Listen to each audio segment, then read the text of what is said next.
back to my channel. I'm Tashi and this is Literally Just a Mom. Today we're going to get a little serious. We're going to talk about breastfeeding, which is also known as nursing out babies. I have to have some wine for this. So before I start, I have to say some facts about breastfeeding because I don't want anyone to get misconfused or say I didn't say the right things or not. So I'm just going to go with the facts first, and then I'm going to tell my story or I'm going to give you what I feel about what people really don't even say about breastfeeding, because they don't tell you the real before it actually happens. Okay? So I found on Medela breastfeeding, actually I use Medela baby pump, breastfeeding pump, so this should be interesting. So these are some facts. I'm only going to say a few of them. So breastfeeding burns between 500 to 600 calories. That's why we lose our baby's stomach, and that actually worked. I lost my baby weight pretty fast after breastfeeding. Oh yes, per day. So you lose the calories per day. So every day you're going to be shedding some weight. All right. The next one is breast milk is a living substance. So it's a living cell. So that means that it can turn into your brain cell, your bones, all that good stuff. Let's get another fact going. Colostrum, the first milk. Oh my gosh. I didn't realize that it has, it actually protects your baby's intestines. So it protects it from bacteria. So that's the first thing that your baby should eat. And I actually was able to do that, so I'm actually kind of pumped. So for girls, it helps with breast cancer. So we can reduce the risk in females by breastfeeding them. And it helps with moms with ovarian cancer. So there's just a few ones that I'm just going to throw out there. You can look it up yourself, but they're the ones that I really wanted to say so everyone can know about that. So breastfeeding, oh my gosh. My son latched on me, he crawled. The doctors allowed that so that he can get his first milk. So I was actually kind of pumped because I was like, oh my goodness, I'm going to be this breastfeeding mom. I'm not going to give my son no formula. That was me saying that I wasn't going to do the no formula thing. I was just going to give my son all the milk that I can get. The first couple of days, it was good. I was trying to feed him, but he was losing weight, and the doctors were trying to help me. And this lady named Marguerite, she came in and she was my breastfeeding consultant who came in and actually helped me latch my son onto me. So when that happened, I was like kind of pumped because I'm like, this is going to happen. I'm a breastfeed him and we're going to get this done. That was in my mind. After I leave the hospital, it was still going. I went to his first doctor visit, and he lost about 2 or 3 pounds. He was little. I knew he was little. So the doctor gave me like a whole thing of formula and was like, give it to him, weight should pick up. I did not want to do that. So I believe that night was one of the worst nights of our lives. I was in so much pain from just being filled up with the milk because my son wasn't getting the milk out. And I didn't realize I just wasn't feeding him. He was crying and screaming. So I had this handheld pump from the hospital. They give you the handheld pump sometimes. So I got this handheld pump that I didn't get rid of. So I got this handheld pump, and my man, he's helping me. We're trying to pump this milk out. That's where Tommy Tippy came into play, because we put the milk in the Tommy Tippy, and it has like this the nipple on it. I haven't. So the Tommy Tippy nipple is like a breast. It's like a breast. So he latched right on. He took the bottle. He was on go. So we went to his doctor's appointment. They wanted us to come in 4 days later. He picked up his weight and more. So my son weighed 7 pounds, 14 ounces from birth. When we went to the hospital the first time, he was 5 pounds. We came back 4 days later. Just off my breast milk, my son was weighing 7 pounds and 16 ounces. So he was only like a few ounces more.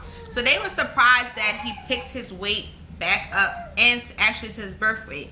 So that was a plus. So I was happy. I'm like, I'm a breastfeed. I'm gonna be a nursing mom. That's how I was feeling. Still not ready for anything that was going to happen. And I just feel like some people will downplay it or make you feel so horrible if you just cannot. And I don't like that. I feel like it's so many obstacles that come into play with some women. Like one of my friends who had a baby before, after my son, she had a C-section, emergency C-section. When she had the emergency C-section, her body didn't tell her, her body didn't tell itself that she just had the baby. So her milk never came in. So what can you say to a woman who milk never comes in? You shame them and say, well, try to keep breastfeeding your child. If it doesn't happen, it just doesn't happen. So back to my story about what happened with me. So after we gave him the first bottle and went to the doctors and he gained his weight back, after that I was on a roll. I was trying to pump. So we actually got a Medela pump, and I actually think that that's a good pump. I really believe it. People say that's the #1 pump. I really think it's good. I never tried another one besides it, but I really felt that it was good. So pumping and everything, I did not know these facts. So when you pump and after you nurse, you should let yourself air dry. Take the milk and rub it around your nipples. I didn't do that at first. So the first thing that happened, and I had put nipple cream on. I believe the nipple creams would affected us. My son had got thrust. So from the thrust, it just put on like all these problems for me. So I had to treat him, and that was fine. But then I was like hot, and I didn't realize, like, am I affected too? So I went to the doctors, and they said, because I had got chafe or cake when it's like it gets hard, it's crusty, it started to bleed, like I couldn't pump because it was like blood coming into my milk because it hurt so freaking bad. So they wanted me to treat myself. So I had to treat myself and treat my son because he kept getting a thrust. So if I can't feed him, I couldn't even pump too because it hurt that bad. I had to get formula. This person that kept saying I kept saying, I'm not getting the formula. I'm not doing the formula. I'm just not doing that. I want to give my son something great. I want to give him a chance. And the first chance I want to give my son is something healthy, and it comes from me, is my breast milk. So when that happened, I was so ashamed. I was oh my goodness. Everyone that I told that I was going to be this breastfeeding mom, I had to tell them that I gave my son formula. So after I saw that he was eating and he wasn't crying, and all that actually went by fast, because I'd rather my son actually have, food than to be starving because of stuff that's going on with us. So after that, after we got healed, he really didn't want me like that all the time. He wanted the bottle. So I would think that threw us off because me having to give him the bottle and the formula, then I was trying to pump, and my breast milk wasn't coming in as much as he wanted it to. Even when he would feed on me, I would try to nurse him, and the milk wasn't coming on go like that he would want me to. It was really hard for that because I have PCOS, polycystic ovarian syndrome, which I will talk about another time, and that plays with your hormones. I believe that was a factor with me. I tried Funagreed vitamins. I tried milk thistle. I did the cookies. I did some cookies that they said that if I eat these cookies, my breast milk was coming. I did all of these things, and it did not happen. It didn't happen for me, I would say. I'm not going to say it wouldn't happen for anybody else, but it just didn't happen for me. I really would want people to understand that this breastfeeding journey is not a joke. Kudos to people and to all the women that have had successful feedings. I praise you. I'm happy for you. But I do not like when some people shame other moms for not being able to breastfeed their kids. That is horrible. We're all supposed to be together, stand together, and understand that some things happen, obstacles. What if somebody is sick? Then you might have to get somebody else to nurse your child. And I heard that people are actually selling breast milk online. So if you're into that, then go ahead. But I'm not. I'm not into that. I'm not into using someone else's breast milk for my baby. I mean, I don't know. I don't know. But they are selling it. if you get a lot of liters, some people are selling the milk. Yeah, let's search this. Should we say breast milk for sale? Breast milk for sale. According to the penny hoarder, others freeze a bulk supply, such as 2,500 ounces, and sell it for $350. Babies need between 19 and 30 ounces of breast milk daily between the ages of 1 to 6 months, so selling milk can be quite lucrative. For example, if you sold 25 ounces of breast milk per day at $2.50 an ounce for a year, you'd make almost $23,000. Wow. So they have this app called they have this website called Happy Family Organics, and they give free breastfeeding. It's a free breastfeeding helpline. So I would do that. I went to a nursing support group, and they taught me how to latch. That wasn't the problem either. It was just my milk consumption. It wasn't coming out as enough that I wanted it to. So I can go to all those classes and all those support groups and try to get help. But if it's not happening, it's just not going to happen. So I just want someone else that's listening, if you are going to breastfeed or nurse your child and you never had a baby before, just go into it with a open mind that something might go wrong. Because I did not think that. I didn't know about the crusty nipples. I didn't know about the crusty nipples, the bleeding nipples, the thrusts. I didn't know about all that. I didn't know I can get affected too. So the horrible thing about it is that these things can happen. And then you have women that are, that want to nurse their children in public, and people are shaming them. Breastfeeding has been legalized in all 50 states across the United States. It should not have had to be legalized. It should have just been something that was normal. But some people that are nursing, they don't feel comfortable. And some people won't nurse anymore because they just don't feel comfortable about doing it in public. And that's a shame. Especially the people that actually can do it. You feel the shame to actually to nurse your child, and you can't nurse your child on a plane. I seen a video on Facebook. A lady was on the plane, and the guy was talking about how disgusting she was for nursing her child. But he didn't think of the fact that he was disgusting for actually recording this lady nursing her child. He took pictures and a video and wanted us to believe that she was disgusting. But he was more so disgusting to me for putting that out there. Like, it is a normal thing to breastfeed. But if it doesn't happen, because it's so many health issues out here. We don't know why, some of these things happen. Like I said, my friend in the beginning, when she had her daughter, she had an emergency C-section. After that, her body didn't say that she had the baby, and the milk never came in. So how do you tell that mom, hey, we have to feed your child. We're going to give her this formula that we have here in the hospital, and you don't want to do it. So you're just not going to feed your child? Or are you going to ask or go online and order some milk? So you have these options. It's either not feed your child, feed your child formula, or order milk online. So we have these things out here. Good thing is 2018 going into 2019. That is all this information out here, and all these helpful places that you can go. My sister told me that you can buy milk, and we just Googled it, and it's a real thing. So I just think that's a cool thing. What's the longest you saw or heard somebody breastfeed?